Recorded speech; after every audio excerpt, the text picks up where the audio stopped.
This leads at 8 o'clock, the highly anticipated meeting between Ukraine's President Volodymyr Zelenskyy and the US's Donald Trump has finally got underway at the White House in Washington.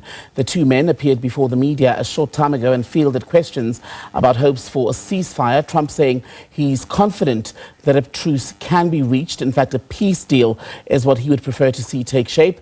Let's take you to our US correspondent, Sherwin Bryce-Pease, who's been monitoring developments from New York in the United States. Sherwin, so off to a good start so far, the meeting between the two men?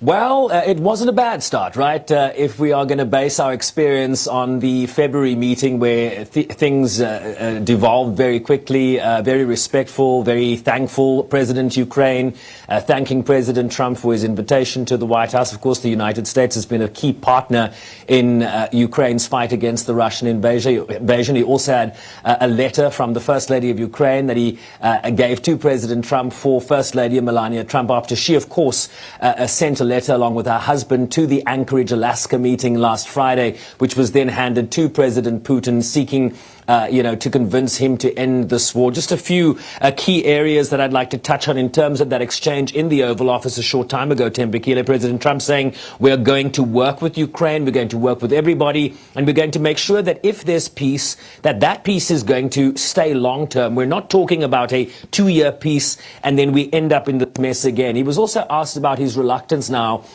to endorse a ceasefire. Of course, the ceasefire was very much endorsed by President Trump. In fact, he said before the Anchorage meeting that he would be very upset were he not to leave that meeting with a ceasefire. But President Putin really using that opportunity, that private 3-hour meeting with the President of the United States, to convince him that a ceasefire was not a prerequisite to a peace deal. President Trump was asked, do you think we need a ceasefire?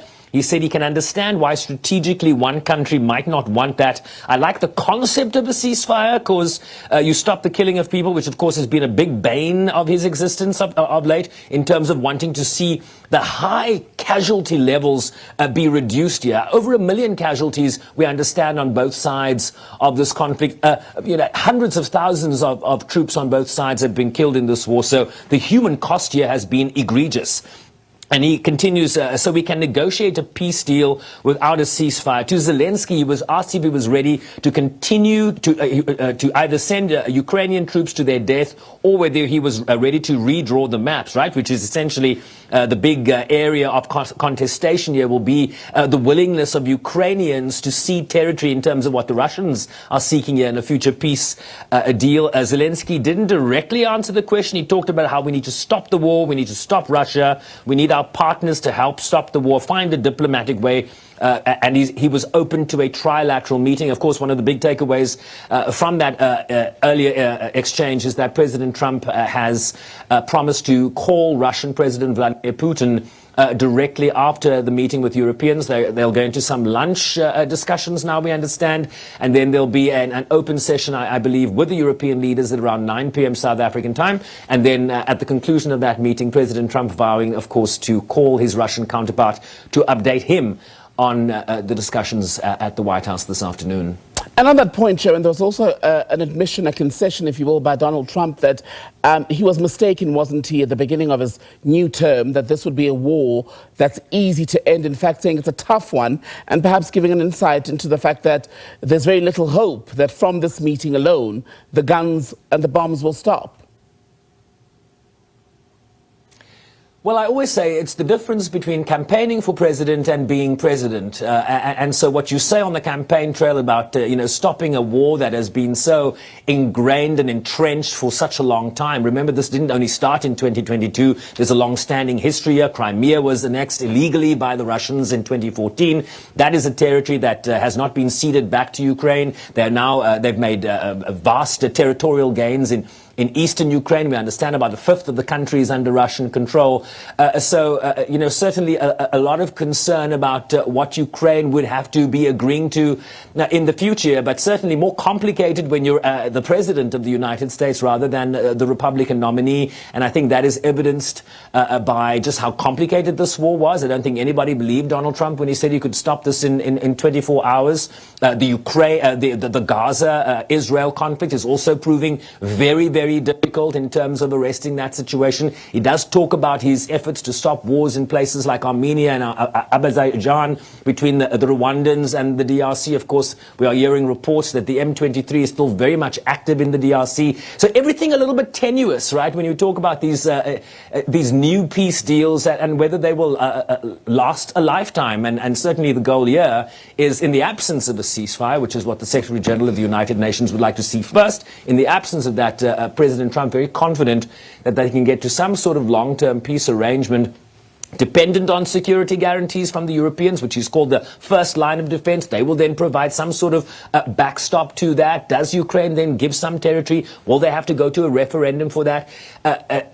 You're not going to have a conclusion to this at the end of this conversation in Washington today, Tembekile. I think this is the beginning of a process that will have to see greater engagement of the Ukraine's lawmakers and parliament in terms of a referendum if they were to cede territory in return for some security guarantees moving forward. And on Zelenskyy, Sherwin, he's clearly not given up the plea for more weapons to help fend off advancing Russian forces, who have been making more gains, in fact, in the last few weeks. But Donald Trump making it clear that where the US is concerned, there won't be a free lunch. Those weapons are strictly for sale if they're going to Ukraine.